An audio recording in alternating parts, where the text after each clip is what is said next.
Hi again. Where does our spiritual life come from? Where does it begin? That's an important question. After all, if there is no spiritual life in us whatsoever, then how can anyone at all go on to be saved? So it's a good question, and it's one that Augustine struggled with. He wrote to Jerome about it, sincerely demanding an answer. He didn't know. That's one of the pointers to the fact that for him it was later in his Christian life that he began this whole thing about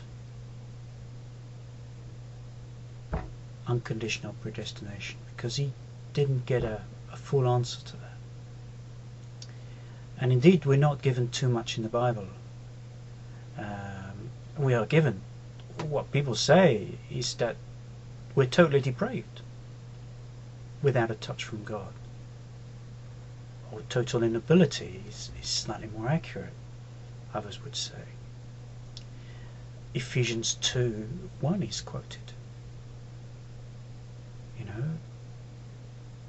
It's whilst you were dead in trespasses and sins, God called you. That kind of stuff. And yet the word "in" is not in the Greek. So how can you say dead in trespasses and sins then?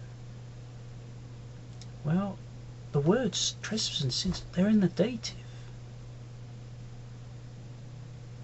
Just as you have the genitive still around in English, when you have apostrophe S behind a word, the boy's toy, the baby's nap,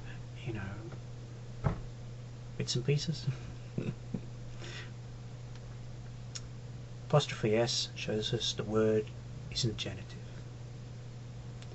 And the words trespasses and sins are in the dative, and here it's what we call the instrumental use of the dative. And 'tis whilst in trespasses and sins that they are dead, that we are dead, because we quench the Spirit. And so that's the only way "in" is applicable in that verse.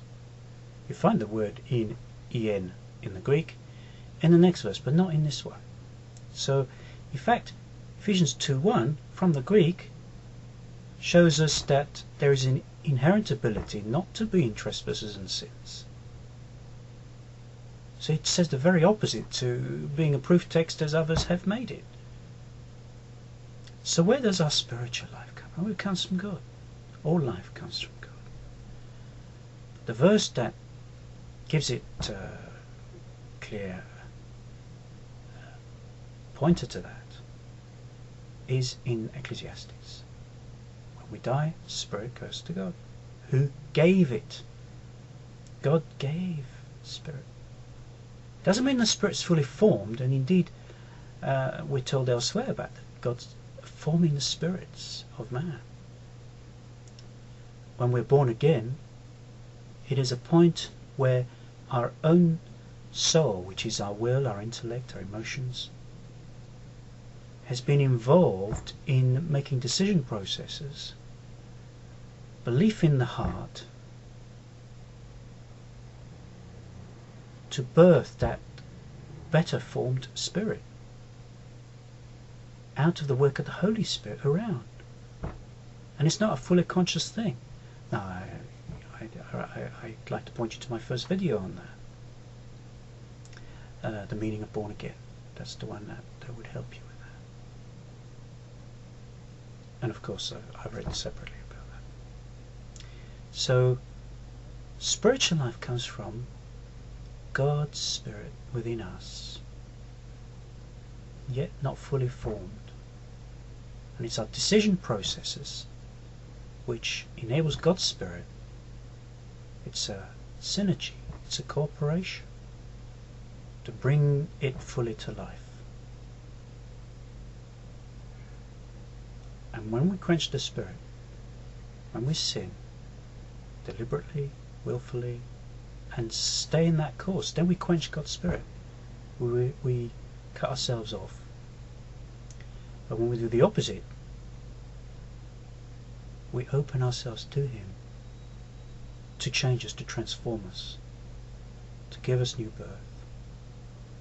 And when that birth is there, because of the love of God in the heart, not pictured in the mind, understanding that, for example, maybe you never even heard that Jesus is the one.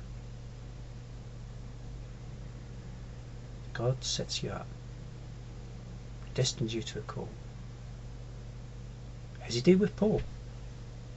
Paul already loved God in his heart.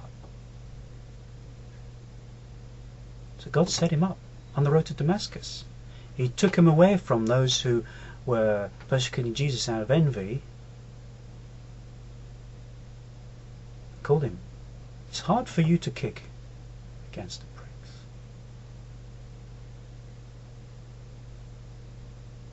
He called him, knowing that in his heart he loved him already. But it wasn't fruitful because he was deceived in his mind. But his heart was in the right place already. That's why he could say later on, I have lived in all good conscience before God until this day. Even when he was persecuting Christians. Once he realized they were actually his real brothers and sisters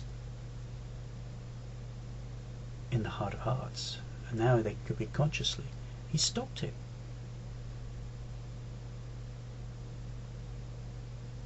That's good news.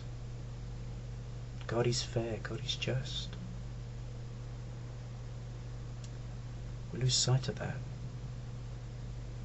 That life is in us from God.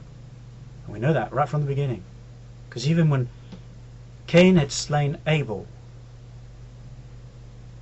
he waited patiently for him to turn back.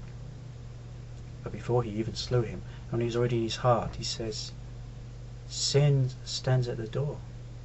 If you will do good, will you not be accepted? So he was able to do good.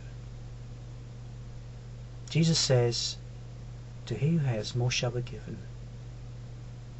He will have abundance. He who has not, even that he has, shall be taken away. So even that he has means everyone has. But that becomes quenched and dies if we've got no desire for righteousness. But if we've got desire for righteousness, God gives us more, enables us to come to full fruition. And 5 times we have that verse in the New Testament, in the Gospels. He who hungers and thirsts for righteousness shall be filled. Because we can. Because God enabled us. Even before we're born. Because He gives His Spirit. And this life in us is in all of us. But we can quench it. We can kill it by deliberate sin and have it taken from us. Or we can open our hearts up to the living God. We can choose to do good, believing that's the right way to go. It's not the action itself that saves you. No way. It's the faith. Who's the faith in? The name of the only begotten Son of God. That's in my video on the meaning of born again.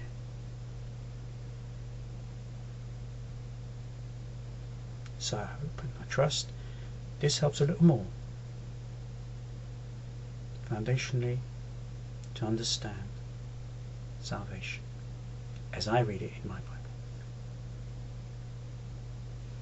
To me that's good news.